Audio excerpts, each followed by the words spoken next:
विठ्ठल विठ्ठल विठ्ठल विठ्ठल विठ्ठल विठ्ठल विठ्ठल विठ्ठल कुंडली वरदारी विठ्ठल श्री ज्ञानदेव तुकाराम पंढरीनाथ भगवान की जय माऊली ज्ञानेश्वर महाराज की जय.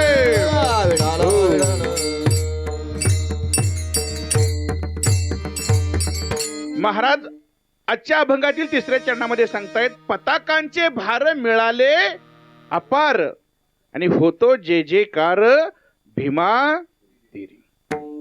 संत या पताकारूपी गोड्या पंढरपूरला घेऊन गेले. माझ्या जीवीची आवडी आवडी माझ्या जीवीची आवडी माझ्या जीवीची आवडी आवडी माझ्या जीवीची आवडी आवडी माझ्या जीवीची आवडी माझ्या जीवीची आवड माझ्या जीवीची आवड माझ्या जीवीची आवड माझ्या जीवीची आवड माझ्या जीवीची आवड. पंढरपुरा नेहीन गुडी पंढरपुरा नेहीन गुडी पांडुरंगी मन रमले रमले पांडुरंगी मन रमले. पंढरपुरा नेहीन गुडी पंढरपुरा नेहीन गुडी पांडुरंगी मन रंगले पांडुरंगी मन रंगले. पंढरपुरा नेहीने गुडू संतांनी ही जी गुढी आहे पताकारूपी गुढी पंढरपूरला त्या पताकारूपी गुढीचा भार त्या पंढरपूरच्या वाळवंटामध्ये चंद्रभागेच्या तीरावर हा त्या ठिकाणी थांबलेला हे वैशिष्ट्य आहे. हा जो पंढरपूरचा हाट आहे, हा जो पंढरपूरचा बाजार आहे, या बाजाराचं वैशिष्ट्य काय आहे या ठिकाणी सांगितलेलं आहे. पताकांचे भार मिळाले अपार आणि होतो जे जे कार भीमा तिरी. पण अलीकडच्या काळामध्ये प्रत्येकाच्या हातामध्ये वेगळा झेंडा आहे. वारकरी संप्रदायाच्या हातामध्ये एकच झेंडा आहे, बरोबर आहे का? तो कुठला झेंडा आहे? भागवत संप्रदायाचा एकच पताका आहे. हीच पताका, ही जी गुढी आहे ती एकतेची गुढी आहे. ही जी गुढी आहे समानतेची गुढी आहे. ही ताकद फक्त या भागवत धर्मामध्ये आहे. चराचरी कीर्ती जानकी ऐसी चराचरी कीर्ती जानकी ऐसी चराचरी कीर्ती जानकी ऐसी चराचरी कीर्ती जानकी. उभारीला ध्वज ती लोकांवर उभारीला ध्वज ती लोकांवरी उभारीला ध्वज ती लोकांवर उभारीला ध्वज ती लोकांवरी. ऐसी चराचरी कीर्ती जानकी ऐसी चराचरी कीर्ती ऐसी चराचरी कीर्ती जानकी ऐसी चराचरी कीर्ती जानकी. संतांनी जी समतेची गुढी या ठिकाणी पताकारूपी उभा केलेली आहे. म्हणून आजपासून एकमेकामध्ये मतभेद करू नका. पंढरपुरामध्ये गेल्यानंतर त्या बाजारामध्ये गेल्यानंतर कुठली जात नसते, पात नसते, धर्म नसतो. फक्त एकच पंथ, एकच जात, ती म्हणजे माऊली. माळ असेल तरी माऊली, माळ नसेल तरी माऊली. एखादा अधिकारी असेल तरी माऊलीच आणि एखादा हॉटेलवाला असेल तरी माऊलीच. एकच जात. कुठली जात? तर माऊलीची जात. ही समतेची गुढी, ही भागवत धर्माची गुढी आपण संतांनी उभा केली. पण आपण थोडं सावध झालं पाहिजे. आपण वेगळ्याच गुढ्या उभा करायला लागलो, ज्याच्या त्याच्या वेगळ्या गुढ्या. असं करू नका. आज जे थोर महापुरुष होऊन गेले, मग छत्रपती शिवाजी असतील, बाबासाहेब आंबेडकर असतील, महात्मा फुले असतील, हे आणि सर्व समाजासाठी काम केलं, पण आपण त्यांना एका जातीत बांधायला लागलो. थोडस आपण सावध झालं पाहिजे. आपण कुठं चुकत तर नाही. संत काय सांगतात, संत विचार काय सांगतात, आपण काय करतो या पर्व काळाच्या दिवशी विचार केला पाहिजे. पण अलीकडच्या काळात काय झालं तुम्हाला नीट समजून सांगतो. माणूस तोच आहे, एखादा माणूस तोच असतो, पण एका माणसाबरोबर तो चांगलं वागतो आणि दुसऱ्या माणसाबरोबर तो वाईट वागतो. आता जर मी तुम्हाला विचारलं माझ्या हातामध्ये ग्लास आहे, ग्लासमध्ये पाणी आहे आणि एखाद्याने धक्का दिला तर काय सांडेल हो? या ग्लास मधनं पाणी सांडेल. साधं उदाहरण आहे. पाणी कशामुळे सांडलं हो ग्लास मधलं? धक्का दिल्यामुळं पाणी सांडलं हे खरं नाही. नीट लक्ष देऊ नये का? कारण का त्या ग्लास मध्ये पाणी होतं म्हणून पाणी सांडलं. आपलं सर्वांचं उत्तर काय आलं? धक्का दिल्यामुळं पाणी सांडलं. पण त्या ग्लास मध्ये काय होतं? पाणी होतं. त्या ग्लास मध्ये जर दूध असेल तर काय सांडेल हो? दूध सांडेल. त्या ग्लास मध्ये जर चहा असेल तर काय सांडेल? चहा सांडेल. तशा प्रकारे आपल्या जीवनाचा जो ग्लास आहे तो आपण कशानं भरलाय नीट तपासून पहा.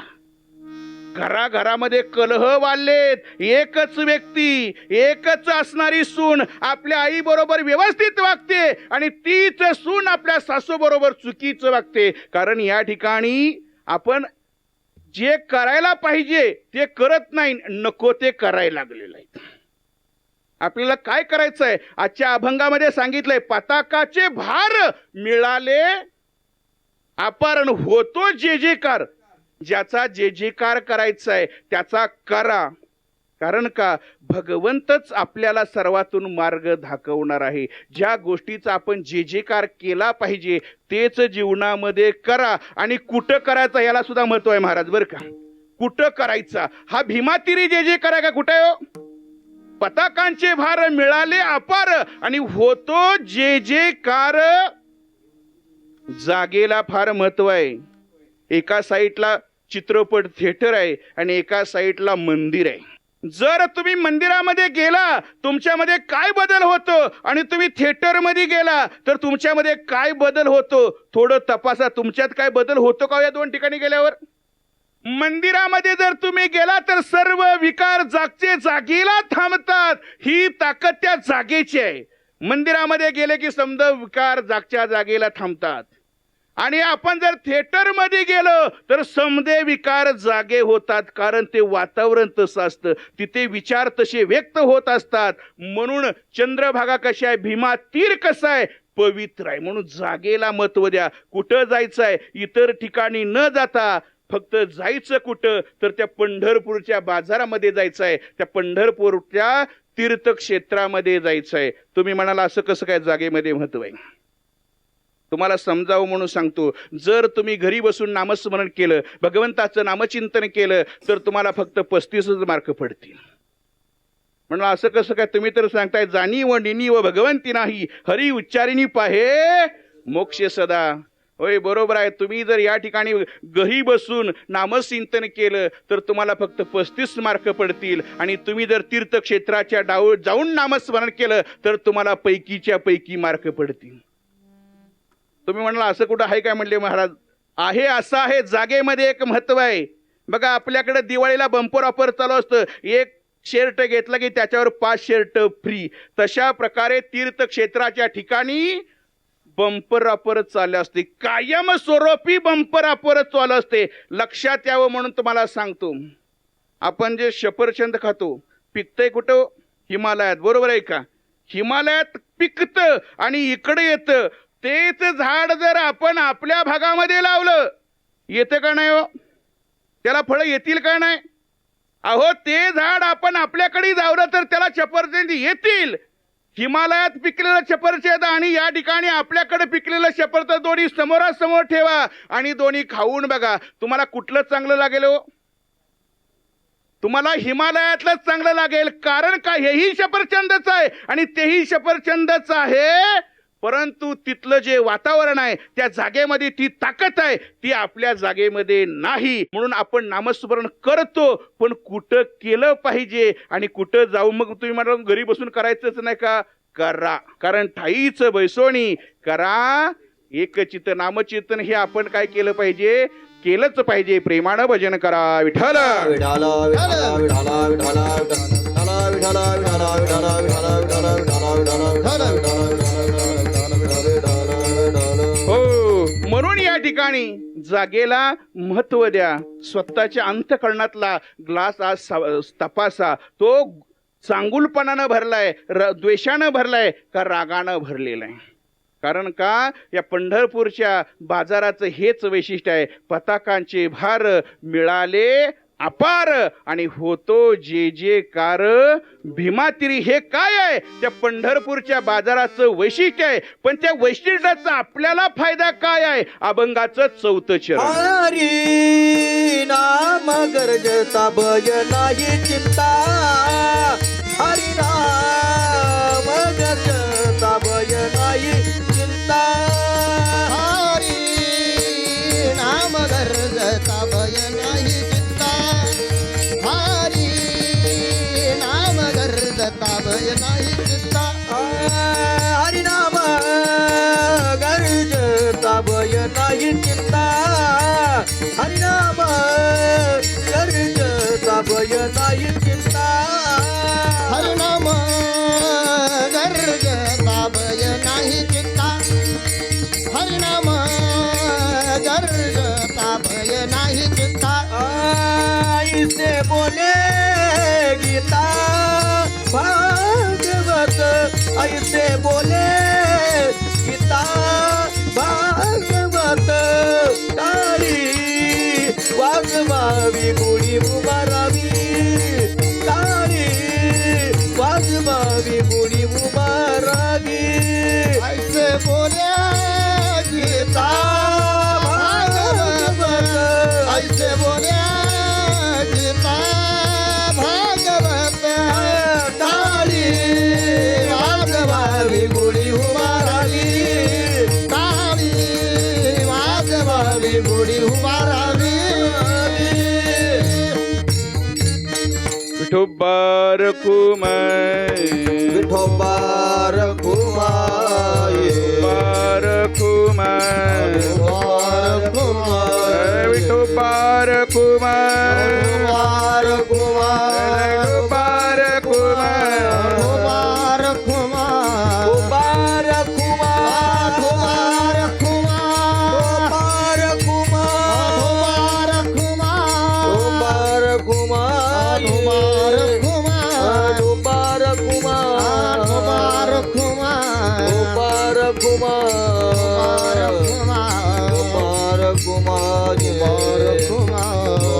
कुमार कुमार. कुमार कुमार. कुंडली कवरदारी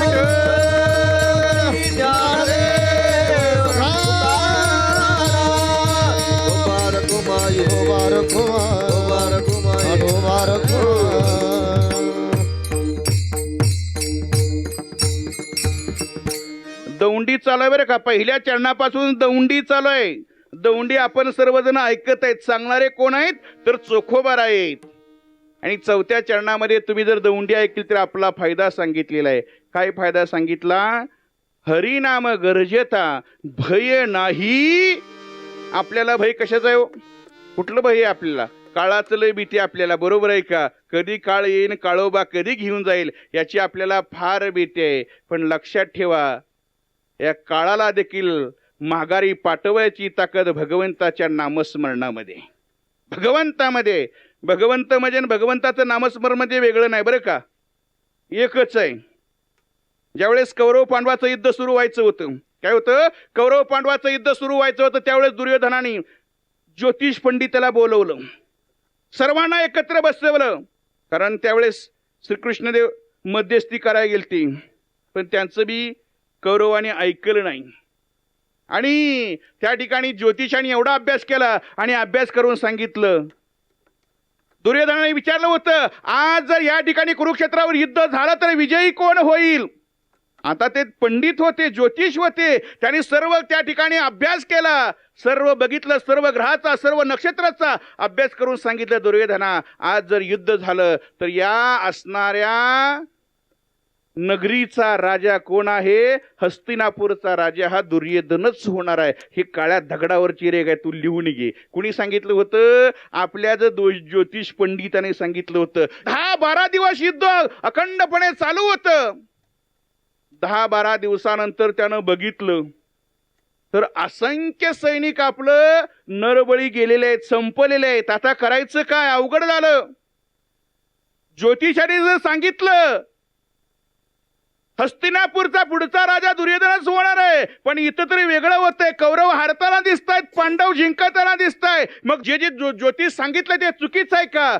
परत एकदा दुर्योधन समजा ज्योतिषाला बोलवलं, पंडितांना बोलवलं. तुम्ही तर सांगितलं हस्तिनापूरचा पुढचा राजा मी होणार आहे, पण आज या ठिकाणी 10-12 दिवसानंतर वेगळंच दिसतंय म्हणले. त्यांना बी कळना. समजे ग्रंथ घेतले, त्यांनी पंचांग घेतलं, बघायला सुरुवात केली. त्यावेळेस सांगितलं जिथं युद्ध चालाय तिथं कोण तर आहे. कोण आहे हो तिथं?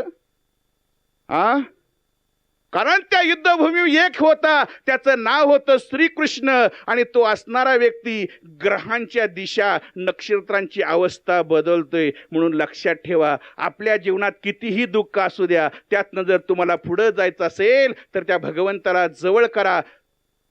पांडवांचा तो श्रीकृष्ण सारथी होता, तर अनेक संकटातून त्याचं रक्षण केलं. आपल्याला जर भगवंताचं सारथी बनवायचं असेल तर त्याचं फक्त या देहातून नामस्मरण केलं रे केले, तो आपल्या जीवनाचा सारथी होतो. अलीकडे लोक बरंच म्हणतात असं घडायला तसं. समद्या गोष्टीतनं आज काय होईल? मार्ग निघेल. म्हणून हरिनाम गरजेता भय नाही.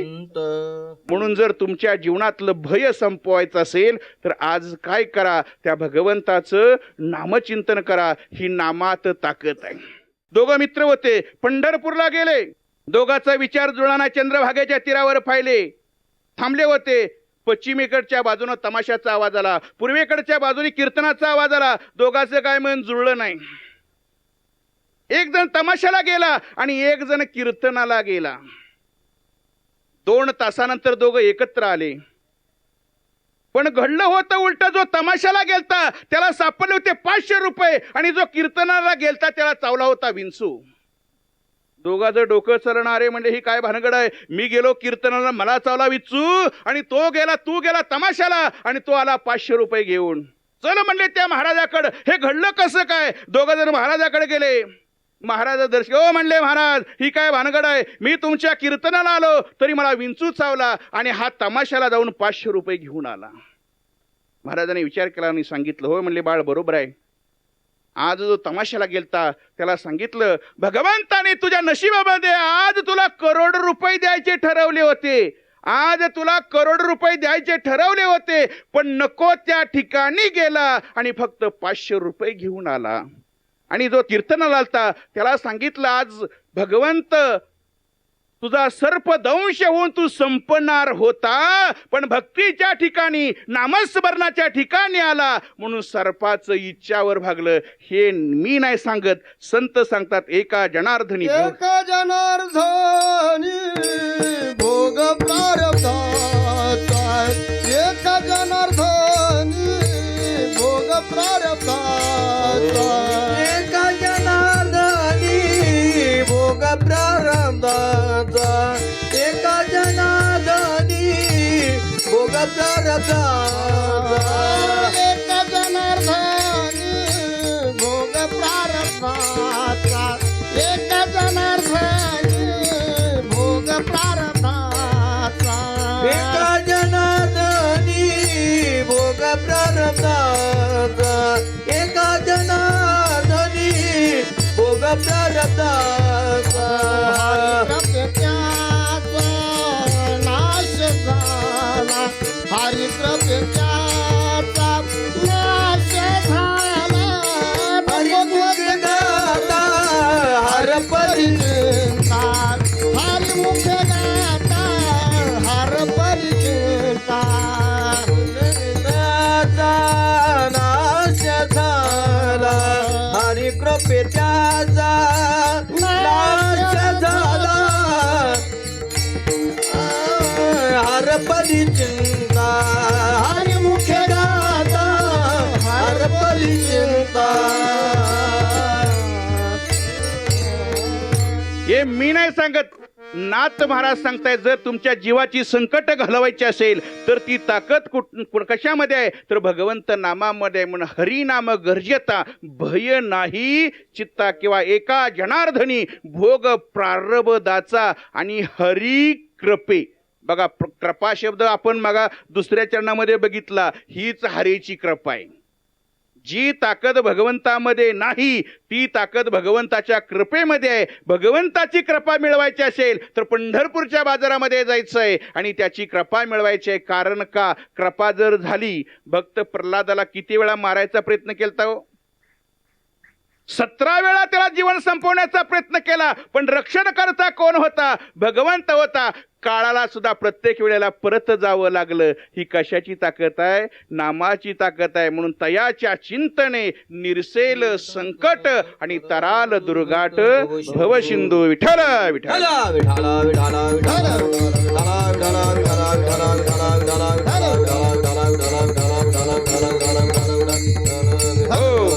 म्हणून या ठिकाणी 4थ्या चरणामध्ये महाराज सांगतात, हरी नाम गरजेता भय नाही चित्ता आणि ऐशे बोले. कोण बोलले वा असं? गीता. नीट लक्ष देना. गीता कुठली गीता? आपल्या गल्लीतली गीता नाही. जो आपला आद्य ग्रंथ आहे, जो भगवंताच्या मुखातून आला. नीट लक्ष द्या. गीता कुणाच्या मुखातून आले हो? भगवंताच्या मुखातून आले. म्हणून तिला वरदाना एवढं लक्षात ठेवा. आणि भागवत सुद्धा श्रीकृष्णाच्या मुखातून आलेलं आहे. म्हणून ऐशे बोले गीता आणि भागवत. कारण या असणाऱ्या नामस्मरणाचा पुरावा कोणी दिलाय? स्वतः गीतेमध्ये भगवंताने सांगितलेलं आहे. नव्हे भागवतामध्ये सुद्धा भगवंतानीच सांगितलंय. जर तुम्ही तुमच्या त्या भगवंताचं नामचिंतन या मुखातून केलं, कशातून केलं पाहिजे हो? आता प्रवास करून आपलं अंग दुखायला लागलं. अंग दुखायला लागल्यावर आपण मेडिकलमध्ये जातो आणि गोळी घेतो. गोळी काय कुठं खातो आपण? मुखातून खातो. बरोबर आहे का? गोळी मुखातून खातो, पण समजा अंग दुखायचं थांबलं. तशा प्रकारे या मुखातून भगवंताचं नामचिंतन केलं रे केलं, समजा देह पवित्र होतो आणि जीवनातली समधी संकट निघून जातात. म्हणून हरिनाम गरजेता भय नाही चित्ता आणि ऐशे बोले गीता भागवत प्रेमानं भजन करा. विठ्ठल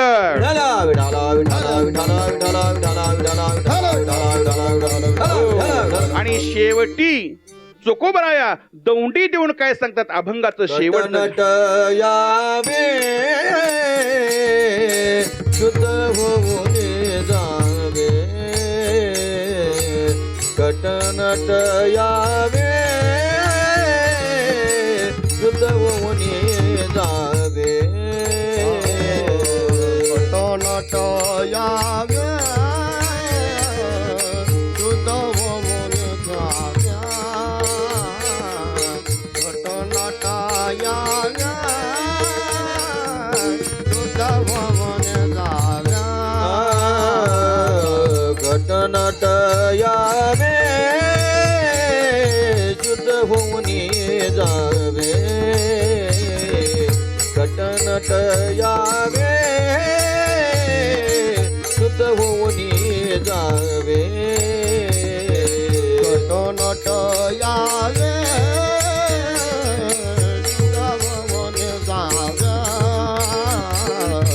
घटनट यावे,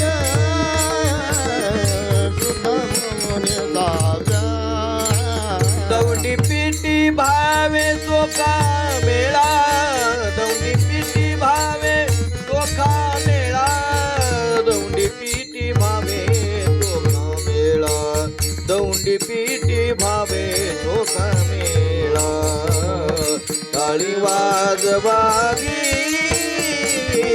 गुढी उभारावी, टाळी वाजवावी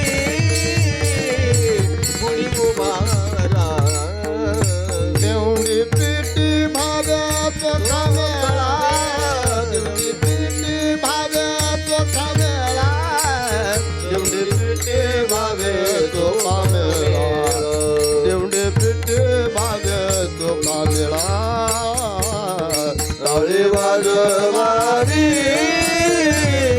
गुढी उभारावी, टाळी वाजवावी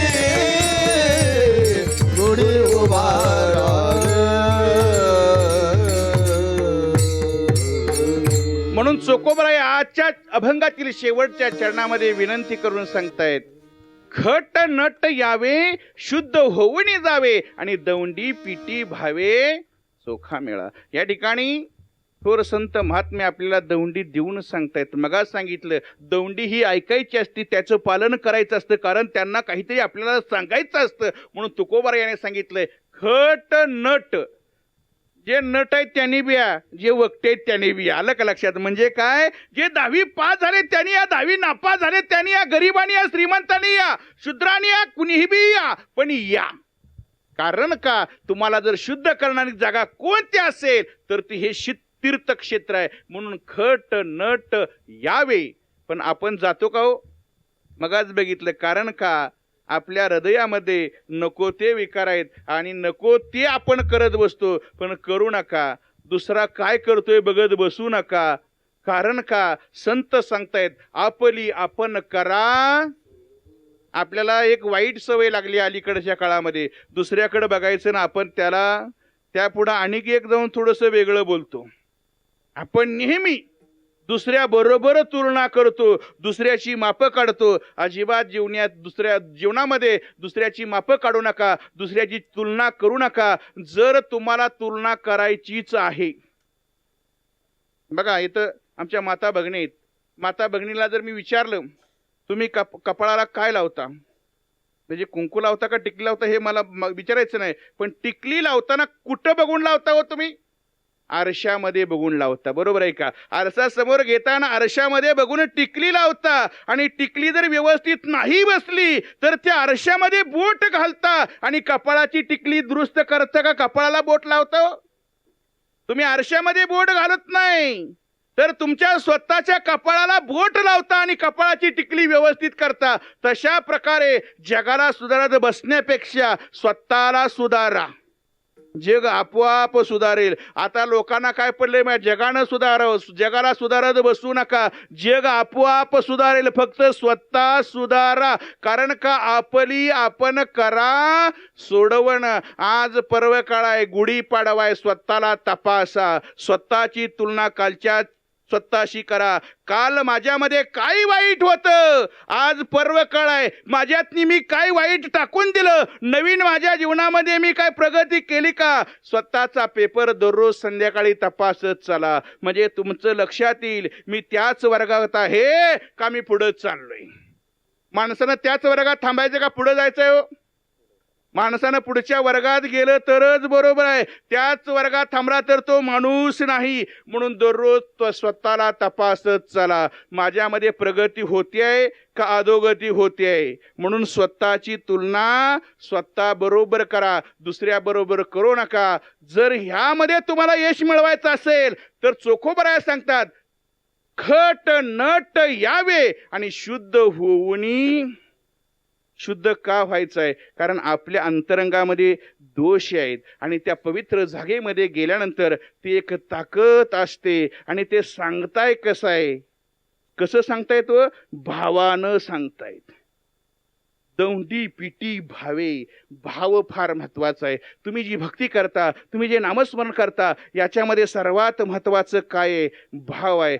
आत्ताचं युग कुठलं आहे तर एक कलियुग आहे. या कलियुगामध्ये कली आणखीन बारका आहे. बरोबर आहे का? पाळण्यात आहे आणखीन कली. तरी एवढं नाटकं दाखवायला लागलाय. बरोबर आहे का? भ्रष्टाचार वाढलेत, अत्याचार वाढलेत, नको त्या घटना ऐकायला पेपर उघडला तर नको त्या गोष्टी आपल्याला ऐकायला मोबाईलमध्ये उघडलं, बातम्या ऐकायला मिळतात, चुकीच्या बातम्या. कलीनं त्याचा कार्यक्रम व्यवस्थित सुरू केलेला आहे. प्रत्येक ठिकाणी कलीनं हा संहार करायला चालू केलेला आहे. पण आपण सावध व्हायचं आहे. कारण का, आपण संत विचाराची माणसं आहोत. जर आपण सावध झालो नाही, आपल्याकडं इलेक्शन असतं बघा, ग्रामपंचायत इलेक्शन सर्वात मोठं इलेक्शन असतं. मोठं म्हणजे मोठं नसतं, पण लई अटीतटीचं असतं. आणि ग्रामपंचायत इलेक्शनमध्ये जो विजय असतो ते 1 आणि 2, 3 ते 10 मताच्या आत बाहेर असतो. बरोबर आहे का? तो विजय का 1000 आणि 500 मतांनी नसतो.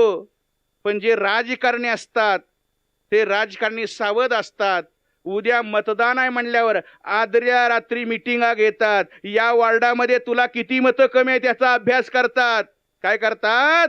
अभ्यास करतात आणि रात्रीच कार्यक्रम उरकतात. त्या असणाऱ्या लोकांकडे जातात आणि त्याला सांगतात, अय बाबा, तू उद्या त्यांच्या पालावर बस. तुझी काय अडचण आहे? तुला रस्ता नाही, रस्ता देऊन टाकतो. तुला पाणी नाही, पाण्याची सोय करतो. तुला डीपी नाही, डीपी देतो. पण उद्या तिकडं बस आणि बटन दाबताना मात्र माझं दाब. याला काय म्हणायचं? आत्मपोकरण. बरोबर आहे का? तो सकाळी माणूस तिकडच्या पालावर बसतो, पण आत गेल्यावर बटन कशाचं दाबतो? तर त्याला जे सांगितले त्याचा दाबतो. ते इलशकेंचं सोडा, तुम्ही सावध व्हा. कारण का हा असणारा कली आपल्याला पोखरायला बसलेला आहे. सर्वांना परमार्थ वाढताना दिसतोय. महाराजाला थडकायला लागलेत. बरोबर आहे का? महाराजांची संख्या वाढली आहे, पण भाव पोखरायला सुरुवात त्या कलीनं केलेली आहे. महाराज कीर्तन सांगतोय, त्याला वाटतं माझं कीर्तन चांगलं व्हावं, माझं कीर्तन लोकाला आवडावं. गायक गायन करतोय, माझं गायन लोकाला आवडावं. पण लक्षात ठेवा, असं जर तुम्ही करत गेला तर तुमचा भाव जो आहे तो भाव कोण पोकरतय? कली पोकरते. म्हणून त्या कलीला पोकरण्याची संधी देऊ नका. थोडं सावध व्हावे. मी नाही सांगत, दौंडी पिटी भावे चोखा मेळा. आता तुम्हाला जर साधा प्रश्न विचारला किंवा एखादा माणूस हरिपाठ वाचन करतोय, कीर्तनाला जातोय, भजनाला जातोय, तर तुम्ही त्याला धार्मिक मानसाल का आध्यात्मिक मानसाल हो? आपण म्हणतो वा, अमुक अमुक महाराज धार्मिक आहेत बरं का. बरोबर आहे ना? कारण तो माणूस धार्मिक आहे. कीर्तनाला जातो, भजनाला जातो, हरिपाठ करतो, ज्ञानेश्वरी वाचन करतो, तो धार्मिक माणूस आहे. मग आध्यात्मिक म्हणायचं कुणाला? आध्यात्मिक म्हणायचं कुणाला? तर बोले तैसा चाले त्याची वंदावी पाविले. संत सांगतायत, तुम्ही धार्मिक तर आहात, आम्हाला आनंद आहे, पण तुम्ही धार्मिकतेकडून आध्यात्मिकतेकडे गेलं पाहिजे. कारण का? आता गरज कशाची आहे? तर आध्यात्मिकतेची गरज आहे. कारण प्रत्येक ठिकाणी लोक चुकीचं वागताना दिसत आहेत. त्याच्यामुळं मगा सांगितलं, स्वतःला तपासा आणि स्वतःमध्ये प्रगती करत चला. प्रेमानं भजन करा. विठ्ठल विठ्ठल विठ्ठल विठ्ठल विठ्ठल